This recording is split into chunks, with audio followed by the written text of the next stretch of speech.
Baik, nah kita akan mulai membahas tentang kajian teori dan kajian pustaka.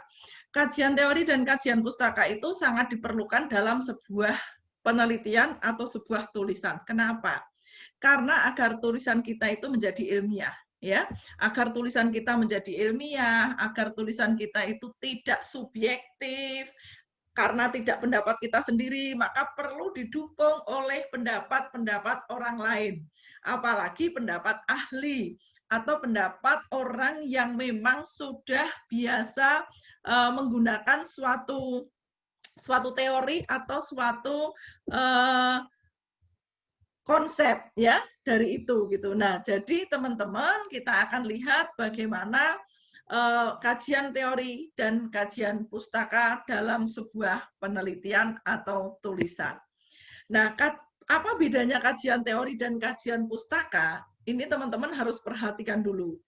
Kajian teori itu adalah argumentasi, konsep dari para ahli yang sudah biasa dirujuk dan diikuti secara umum serta sudah teruji. Ini kajian teori, ya.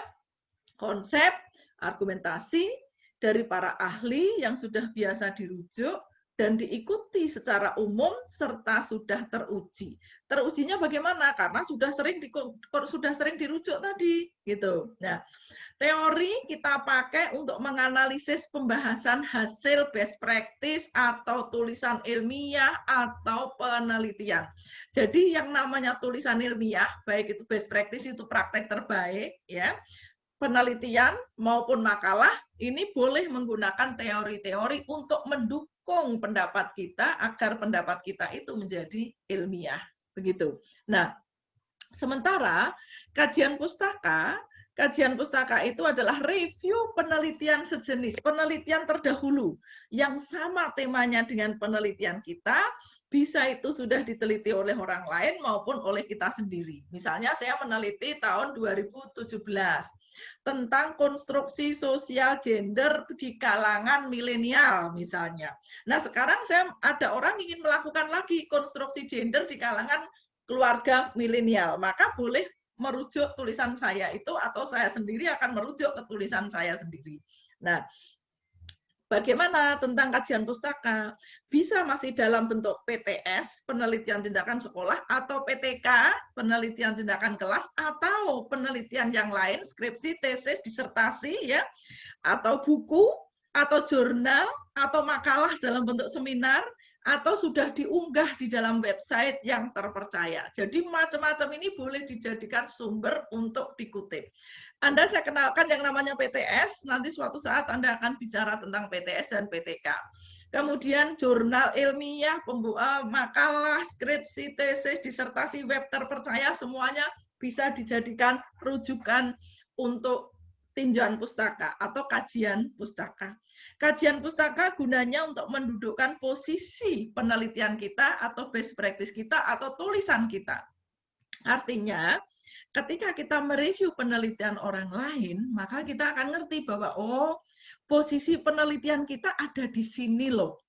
Kita itu mengembangkan, memperluas, mempersempit, menjelaskan, menguji ulang, membandingkan. Nah, ini penting sekali untuk sebuah tulisan.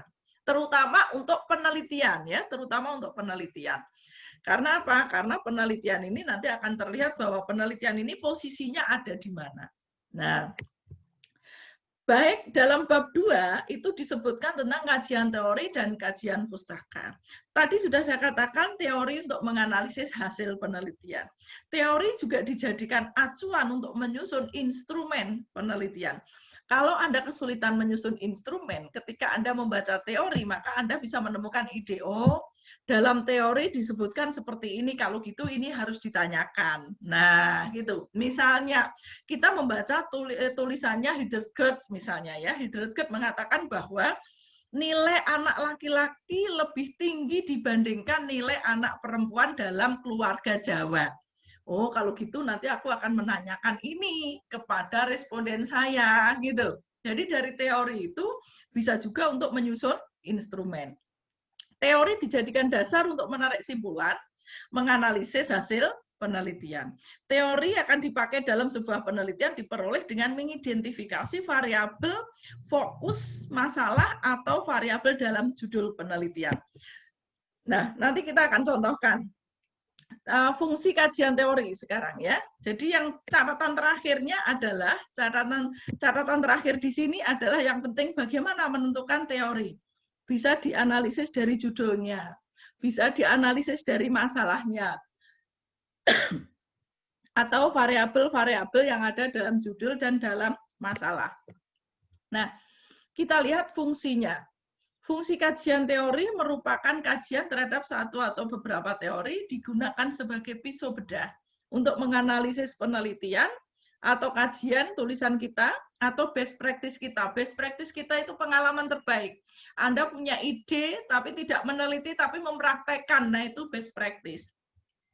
Bermakna sebagai landasan berpikir ilmiah dan landasan kerja baik dalam menjaring data penelitian maupun menganalisis hasil penelitian. Kajian teori harus sesuai dengan tema atau permasalahan. Kajian teori juga tercermin dalam instrumen serta langkah-langkah analisis data. Nah, jadi teori itu ternyata sangat penting. Maka dalam sebuah penelitian, teori itu harus sesuai dengan judul dan masalah yang kita tulis. Tidak asal membaca teori, dikumpulkan, ditempelkan agar sebanyak-banyaknya. Bukan begitu, tetapi harus sesuai dengan masalah yang kita tulis. Apa masalah yang kita tulis? Maka itulah yang akan dijadikan rujukan untuk mencari teorinya. Nah, sekarang bagaimana cara membuatnya? Nanti akan ada contoh ya, nanti akan ada contoh bagaimana menentukan sebuah teori. Nah, sekarang di langkah-langkahnya, langkah-langkah dalam menentukan teori, tentu sebelum menentukan teori kita tahu permasalahan, ya. Kita tahu permasalahannya. Setelah ngerti permasalahan, mencari referensi, ya. Mencari referensi baik itu artikel, makalah atau topik yang dibahas, apa yang kita tulis. Nah, mengurutkan referensi itu dari tahun, ya. Tahun yang paling dulu terbit diurutkan dulu. Kenapa? Nah, kenapa diurutkan tahunnya? Gitu. Karena apa? Karena untuk mengkaji, melihat oh ternyata dari tahun ke tahun ada yang menyempurnakan nih teori ini gitu. Dari tahun ke tahun ada yang meneliti ulang tentang teori ini. Nah, ini penting ya. Ini penting. Kemudian setelah mengurutkan itu, mengkaji masing-masing referensi untuk menemukan kelemahan dan keunggulannya. Oh, teori si A kelemahannya ini, keunggulannya ini. Teori si B kelemahannya ini, keunggulannya ini. Maka sekarang kita harus menentukan yang mana, gitu ya, yang mana yang akan kita jadikan pilihan kita untuk menulis di dalam sebuah penelitian atau tulisan kita. Kemudian mempertimbangkan, membahas itu dengan diskusi kita, dengan masalah kita. Kira-kira kalau masalah saya seperti ini, teori yang mana ya? Kan misalnya ada teori fungsionalisme tuh banyak nih. Ada fungsionalisme Malinowski, ada fungsionalisme Talcott-Parsons. Kemudian kita lihat masalah yang akan saya teliti tentang apa ya? Oh, ini tentang masalah budaya. Fungsi budaya. Berarti yang kita pakai fungsionalismenya Malinowski misalnya. Kalau kita akan melihat struktur masyarakat, fungsi masyarakat, maka yang akan kita pakai adalah fungsionalisme Talcott-Parsons. Nah, gitu. Jadi kita bisa memilih teori itu. Merumuskan kembali berdasarkan kajian masing-masing teori itu dengan kalimat kita agar kita tidak terjebak pada plagiasi. Nah, contoh ya. Kita akan melihat contoh kajian teori di sini, teman-teman. Misalnya, identifikasi variabel-variabel itu ya. Contoh judulnya adalah satu penelitian tindakan kelas. Ini mulai saya kenalkan. Satu penelitian tindakan kelas, yakni penelitian yang actionnya di kelas, yang hanya satu kelas, dan ini menjadi penting untuk guru sebetulnya. Nah, misalnya meningkatkan hasil belajar PKN, materi bentuk-bentuk kerjasama dalam berbagai bidang kehidupan di masyarakat menggunakan metode role playing di kelas 7 satu dan sebagainya. Konsepnya apa di sini? Kita cari konsep teori paling tidak tentang hasil belajar. Konsep teori tentang materi kerjasama dalam berbagai bidang kehidupan masyarakat. Konsep teori tentang metode pembelajaran. Konsep teori tentang metode role playing. Konsep tentang karakteristik siswa. Maka teori yang Anda susun adalah cukup dari identifikasi ini. Ya, ini konsep atau teori tentang hasil belajar. Dari mana? Dari judul. Ya, jadi kalau Anda kesulitan menentukan teori yang mana yang akan dipakai, lihatlah judul Anda. Lihatlah judul Anda, identifikasi. Variabel atau masalah apa yang ada di sana. Fokusnya apa? Itulah yang Anda cari teori atau konsepnya. Jadi tidak keluar dari judulnya, ya, tidak keluar dari judul atau masalah yang akan diteliti. Paling tidak di sini teori yang dimasukkan ada 1, 2, 3, 4, 5. Ada 5 teori atau 5 konsep yang bisa dimasukkan dalam sebuah judul penelitian seperti itu.